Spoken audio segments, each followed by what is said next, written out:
Folks, I'm hearing a lot of praise for Spider-Man lately, and I'm not saying it's entirely unwarranted. He did listen to me after all, and did the right thing in the end. But dial it back, will ya? I can tell it's going to his head. Look at him.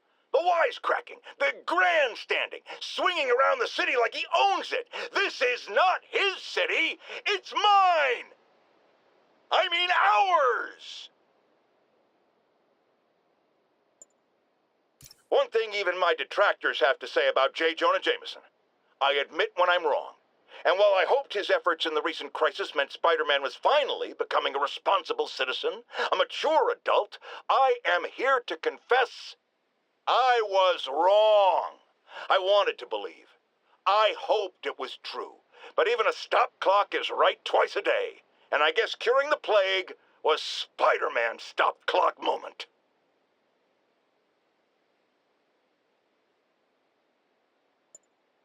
You know, looking at the dark days just behind us, most of the people involved have faced consequences.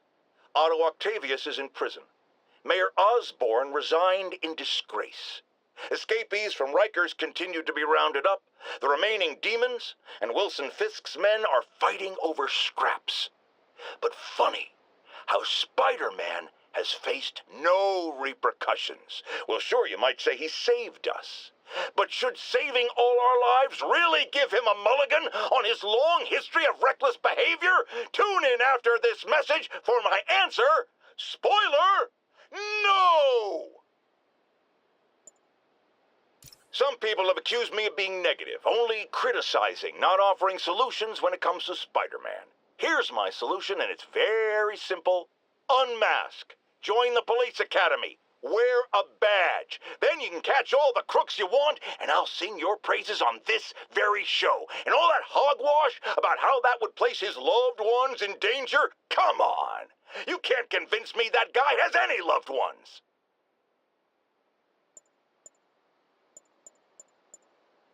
After much listener demand, today I am finally going to answer the question I have posed for many years. Spider-Man, threat or menace? Yes, that's right. It's time. I'm taking a position. And that position is... he's both. Sometimes he's a threatening menace, and sometimes he's a menacing threat. But come on, how can you menace someone without also being a threat? And vice versa. And for those grammar Nazis among you who say I'm being redundant, it's called art. I'm a wordsmith. It's a rhetorical device. And if you don't like it, I'll tell you where you can shove that device. Okay, my intern is telling me it's time for my pills. We will be right back.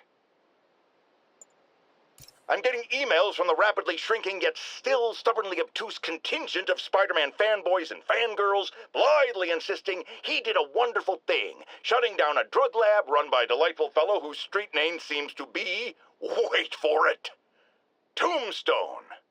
Now, I'm glad he's behind bars, but do you know how Spider-Man shut this operation down?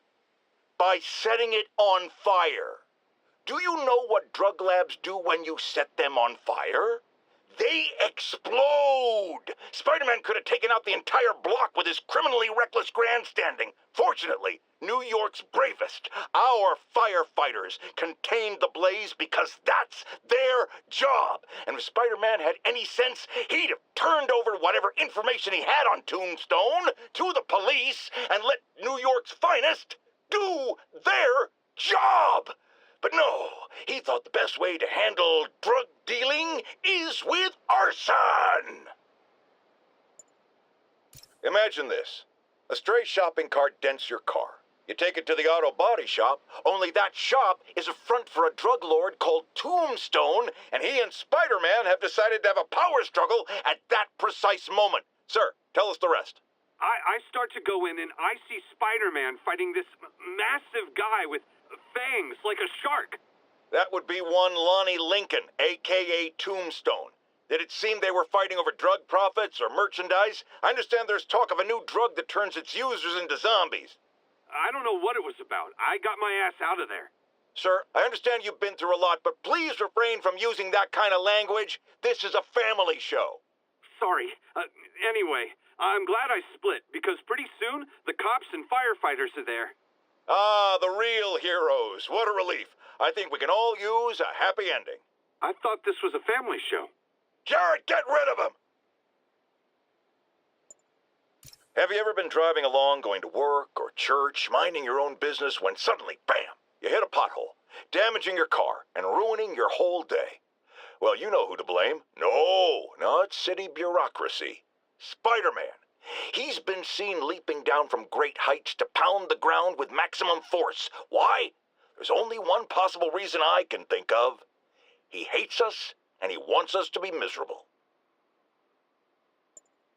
Folks, I have received unsettling reports of Spider-Man in our public parks, where children play, apparently stalking pigeons. Yes, wild pigeons. You may wonder if he's gone insane, a perfectly valid question, but have you heard of the Goliath bird-eating spider? I'll spare you the gory details, but it's a spider big enough to devour birds. Now, Spider-Man sticks to walls like a spider, he jumps like a spider. What else does he do like a spider?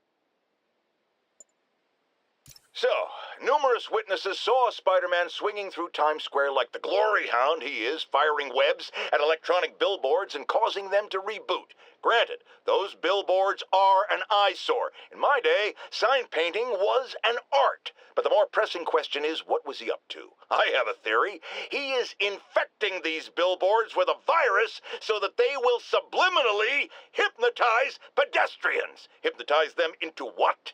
Into liking Spider-Man, and he's been doing it for years. This is the only plausible explanation for how many fans this menace seems to have.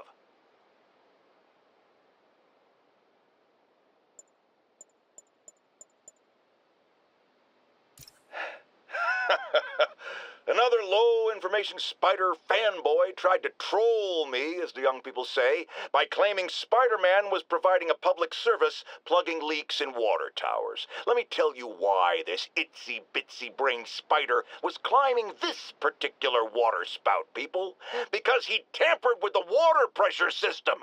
He was seen earlier messing with a valve that only qualified workers are supposed to use. Wake up, America! Spider-Man creates the problems he then solves, then expects you to reward him with your adoration. The sad thing is, all too many do. Fortunately, you know better, thanks to me. Has anyone else heard reports of Spider-Man literally seeking out clouds of smog to swing through? Is this the behavior of a sane individual? I'll tell you what I think is going on here. When I was a lad, there was a problem with juvenile delinquents sniffing glue to get high. Knowing Spider-Man's weak moral character and thrill-seeking personality, I'd guess the same principle is at work here. But inhaling toxic substances also damages the brain, which actually explains a lot about Spider-Man. He's swinging through the city hopped up on smog. Okay, this one confounded me for a while. Apparently, Spider-Man's been seen throughout the city tampering with steam regulators. Aside from generally being a vandal and a troublemaker, why would he do this? I'll tell you why. Because when the city has to send crews out to fix these problems, they need police to direct traffic around them. That's officers who aren't stopping crime.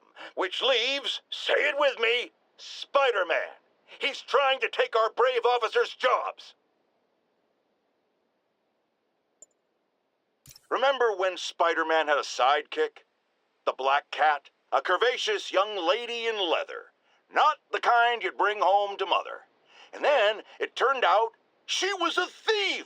Big shock, right? Well, I hear she's back. And let me make a prediction. Spider-Man's going to give her a second chance. Is it because he's naive? A thief himself? Or is he just thinking with his web shooters? Spider-Man, I know you're listening, so let me issue a warning now. As the old saying goes, lie down with cats, get up with fleas. What's that? My intern is yammering in my ear again. It's dogs? I thought it was cats. It doesn't matter. The metaphor still applies. Dogs, cats. Go away, Jared. Bring your children into the room, friends, because I'm delivering a lesson impressionable youngsters need to hear. My guest today is a man who learned the hard way that dressing up like Spider-Man isn't cool. Go ahead, sir. Well, I wanted to fight crime and help people, and I'm a big Spider-Man fan, so I put on a costume like his and tried to do what he does. Well, boy, was that a mistake. I almost got killed. I'm just lucky the real Spider-Man saved me. Let me stop you right there because I think the salient point has been made. Emulate Spider-Man in any way, and you will die! Don't do it, kids! And that's another one of Uncle Jonah's life lessons. Jared, trademark that.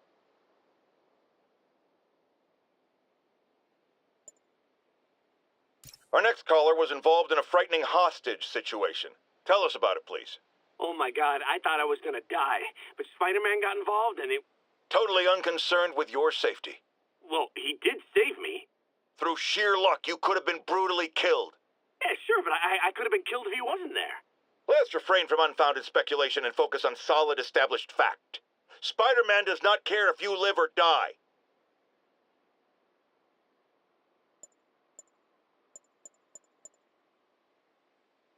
Now, if there's one thing I can't abide, it's egomaniacs who use the internet solely to draw attention to themselves. And we just had a real meeting of the minds in that respect, as the online personality Screwball pranked fellow narcissist Spider-Man into an epic snipe hunt that put innocent people in danger. On the one hand, Screwball did show us all just how gullible and reckless Spider-Man is, rushing headlong into dangerous situations without knowing or caring who he'll hurt as long as cameras are on him. On the other hand, Screwball herself is no better. Unlike me, she's not trying to expose wrongdoers like Spider-Man as a public service. She's just in it to promote herself, which I think is absolutely despicable. Now don't go away. Just the Facts with J.Jonah Jameson will be right back after this important message about how you can buy my book. Folks, you've heard me express grave concerns about the risk to civil liberties posed by the police department's crime system and their omnipresent towers. But at least the intention is to stop crimes.